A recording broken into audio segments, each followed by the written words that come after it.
And we are live. Hello, everybody, and welcome to Forever Sports. Wow. What a game. Welcome to the Player Ratings show. People, very importantly, I need you guys right now to go and start rating the players. Click the link in the pinned chat. Go to mypicks.app. Go and rate the players and give them a rating between 1 and 10. And before we already talk about the match, because what a match it was. Springboks. Actually, it hasn't even updated there. I was about to launch into my review and I need to actually refresh the page because that's definitely not the result that it was. Significantly better than that. Let's try it again, shall we? Springboks 32, Italy 14. Springboks down to 14 men for 70 minutes, of which 10 minutes of those down to 13 men. And yet, look at that result. This team can handle anything that gets thrown at. A ridiculous red card, ridiculous TMO decisions, whatever it is, they can handle it. And they keep proving that they can handle it. I mean, that's an all-time performance. One of the probably worst Bok games I've had to cover from a watchability, TMOs getting involved, referees getting involved, trying to find reasons all the time to stop play, to try and send players off, try and find foul play, try and find, professional fouls, which is so frustrating. But in general, what a game. Not from a good to watch, but just the nerve from this box side to be able to get a result out of that kind of game is absolutely mental. Before we get into it, please do smash a like on the video. Please do subscribe to the channel as well. Let's go look at the timeline because it was absolutely ridiculous from the beginning. Franco Mostert, red card in 11th minute. Ridiculous red card. Absolutely ridiculous red card. First of all, there was an attempt to wrap. Second of all, I don't think it was even shoulder-to-head contact. And he's going down. There's mitigation. It should have been at the absolute most a yellow card, maybe a bunker review.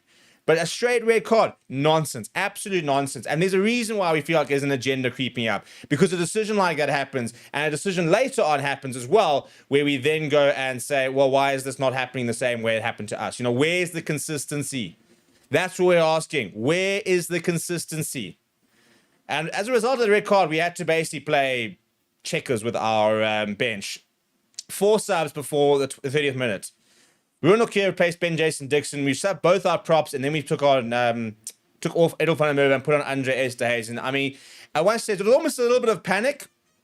I'm still not entirely convinced it was all the right decisions to put some of those players on at that time.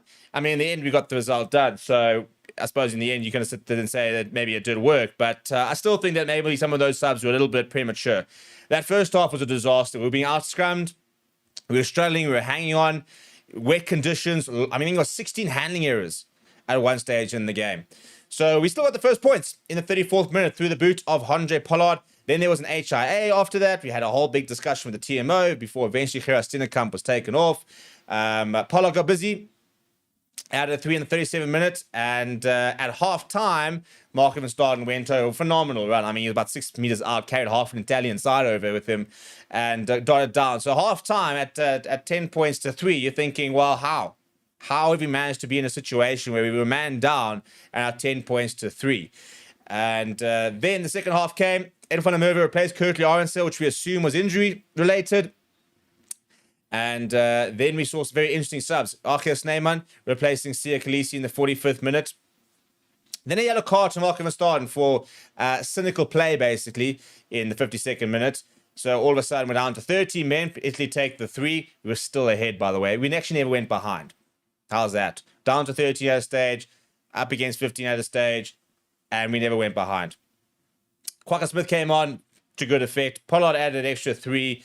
Then Lorenzo Canone got a yellow card. I mean, again, he was upright, no wrap, head-on-head collision. No, we'll go look at the bunker. No, we're not going to do straight reds. We'll go look at the bunker, see what he has to say. We're not going to spend time now looking at this like we spent 10 minutes looking at Franco Mostert. No. For this one, we'll just go and check and make sure that we'll let the bunker make this one, because we've already made one big decision and we can't possibly make 2 big decisions, because then then we're going to be accused of bias. I mean, how that, yeah. But anyway, it didn't really matter. in the end, and that's the main thing. So then all of a sudden, scrum on the 60th minute, Morne van den Berg off the back of it just takes it and decides, stuff all of this. I'm going to go direct. Straight over he goes, gets the ball down as the extras. A few minutes later, try by Ange Capayuzzo. What a great line he ran. Goodness me. To the left-hand side, to the right-hand side, just ran an angle and completely took the space through into the corner. Phenomenal try by him. But we then saw Grant Williams replace Morne van den Berg. And we know what happens when Grant Williams and Marty Liebach come in and tries happen. First of all, it was Marty Liebach in the 72nd minute. And then on the 79th minute, a little cross kick from Marty Liebach to Ethan Hooker. Dots down. Bang. There is the result. And 4 tries to 1, 3 conversions. Marty Liebach was actually prevented from taking his conversion after the whistle, after the final whistle. Again, issues with the shot clock, which probably summed up the fact that every single possible thing we tried to do was just marred by some sort of refereeing decision or official's decision or some sort of controversy. It was almost like compulsory. So if we look at some of the stats, 4 tries to 1, more carries, twice the amount of meters run. As Boks will still play at times some very good champagne rugby, clean breaks, good passes, possession. But once again, the aerial battle was won by the Boks. Kane Moody with a couple of brilliant takes out the air. Ed van der Merwe with a couple of great takes out of the air. Damian Willemse was phenomenal today. Every single time Italy tried to kick in behind or try to catch us, he was cleaning up, he was marking things, he was getting the right positions. When he got the ball, bang. But I just want to look at this defense. We were man down for 70 minutes and 2 men down for 10 of those minutes. 93% tackle success rate. I mean, that was one of the best defensive efforts you will ever see. And that was basically, it kind of felt personal, to be honest. It felt personal. It felt like, well, you guys want to give us red cards. You're playing against us. We're going to go out and we're going to show you that we can cope. So it did feel very personal, to be perfectly honest. And that defense was incredible. Quite honestly incredible. In terms of some individual performances, I mean, I don't really want to single out too many, but Damian Willemse, fantastic. Marco van Staden, brutal. Cameos, Andre Estesen was good again. Edel van der Merwe was good. I think both number 9s did their job. Different jobs. Morne van den Berg, Hodge Pollard played to the conditions a bit more. Maibach came on with Grant Williams and things opened up a little bit. A couple of big cameos. Kwaka Smith off the bench. I mean, we scored off that try because he absolutely nailed one of the Italian players from 5 meters out and forced a 5-meter scrum. So just so many different moments where players took it personally, stood up and said, stuff this. We're not going to actually just accept this. We're going to be the master of our own fate. We're going to control what we can control, which is our performance. And, you're not going to keep us down. We're going to do this. And we're going to find ways of winning. Even when we feel like the world's against us, we are going to find ways of getting the results. And today was exactly that. And I think a couple of people, for example, like Damian Willemse, people spoke about the fact early on this year that he needs to try and get back into that number 15 jersey. That is him on lock and key. He is world class. Different level today. Absolute different level today. Again, frustrating. And we're going to have to kind of dig deeper into it in the week in terms of the red card. I don't want to talk about too much now, but we've got to try and have a look at that because the inconsistencies are about the only thing that is consistent. And it's just we're losing our minds at trying to find out why are some incidents being treated so differently to the others. But let me know what you thought about the game down in the comments below. And let's get into our player rating. It's going to be a quicker player rating show. We've got a New Zealand versus England game to get to, which starts in 25 minutes. So we can't dawdle too much on the player rating. So I'm hoping you guys have had almost 10 odd minutes to go and get your ratings in. I want to poll who's your man of the match. Or man of the match. I know who mine was, but who was yours? And give me some nominations so I can put the poll up. Eric says, great games by Willemse, Marco, Easter, and Moody. Best 3. What do we else say? So I'm going to put Damian Willemse in there. And I'm going to put in Marco van Staden. But give me 2 other options, people, for man of the match. Where you guys at with that? Who do you think who should be in the running?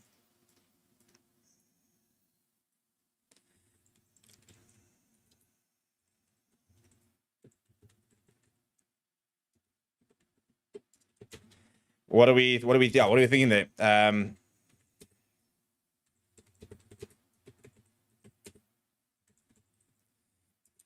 don't think of who else I put in there. I think Kane and Moody was very good. I think it's a good shot, Eric.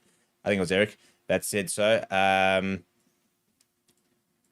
are we at with that? What are some of the other nominations? Any nominations here, people? I'm seeing a Quagga. I'm seeing two Quaggas, actually. I'm seeing a Moody. Let's put in Kane and Moody. I'm seeing quite a few Quaggas there. I love that. So let's go with Kane and Moody and Quagga Smith. Oh, I mean, the impact player, hey, old Quagga. Franco Mostert. Buggers have jokes. Buggers have jokes. Right, there's our man of the match nominations. Go and get them locked in, and let's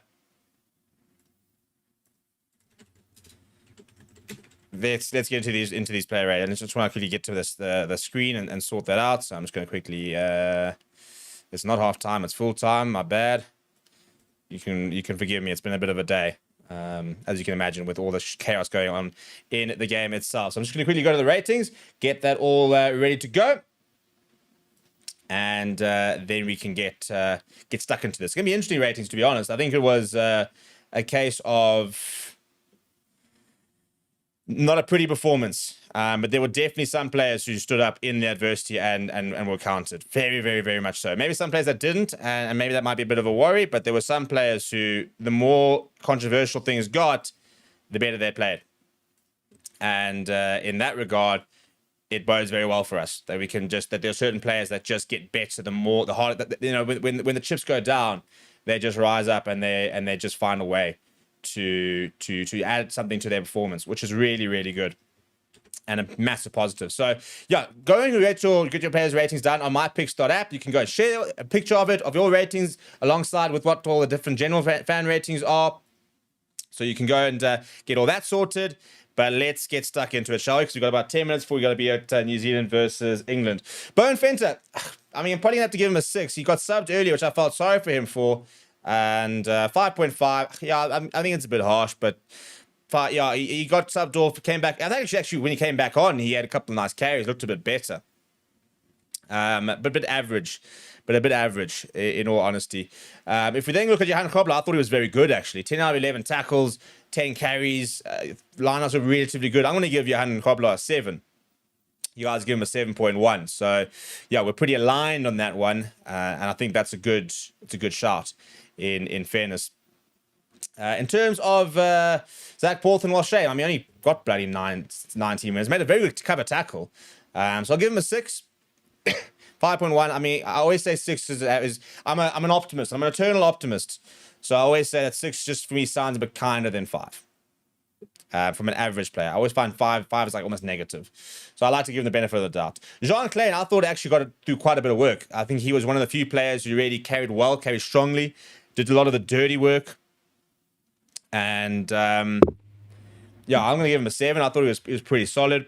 5.7, I think that's a wild chat.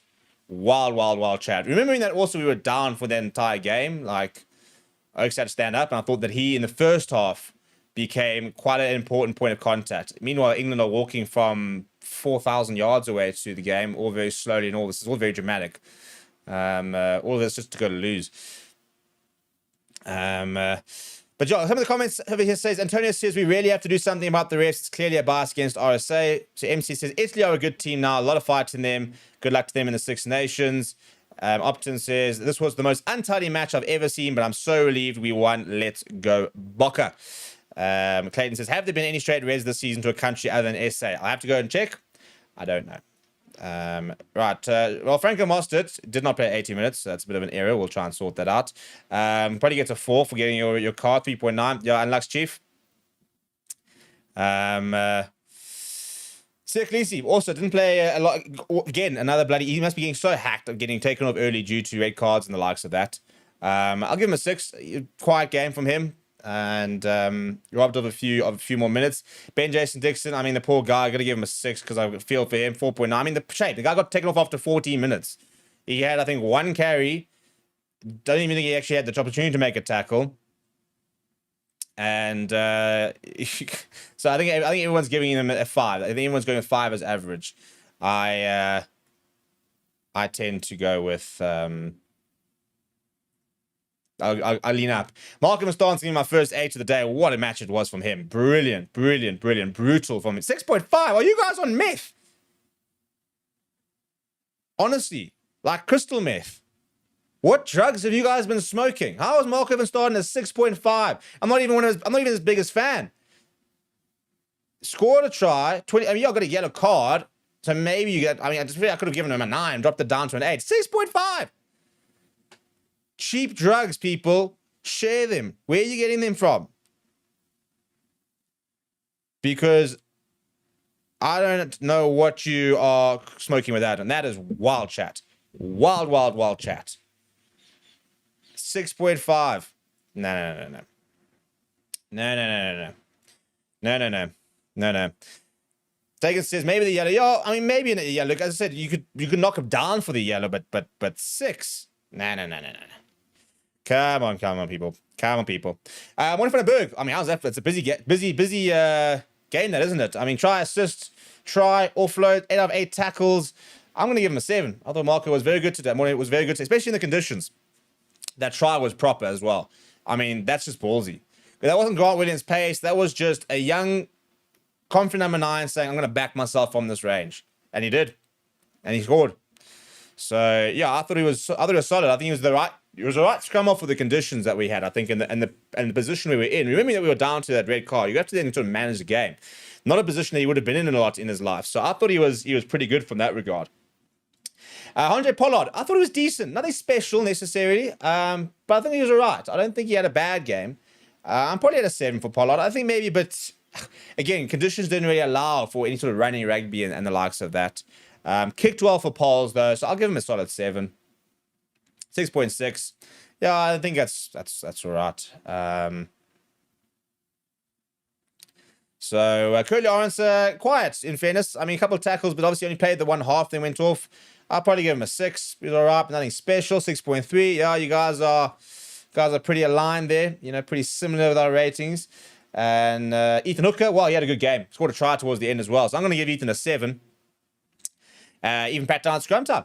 So yeah, I felt for him because it was supposed to be his game at inside center and to really sort of show people what he can do at inside center. And then there's a red card. Andreas Daisy comes on and he has to go play the rest of the game out on the wing. So, yeah. I felt for him. Kane Moody I thought was very, very good. I'm going to give Kane Moody an 8. Very good today. Defensively in the first half, got shown up a few times. We almost conceded because he ran up too early. But in the second half, came into his own, competed well. That try assist where he just rounded Louis Lanach. Brother, it was filthy. Such a little little goosey. Things you love to see there. Very, very good from him.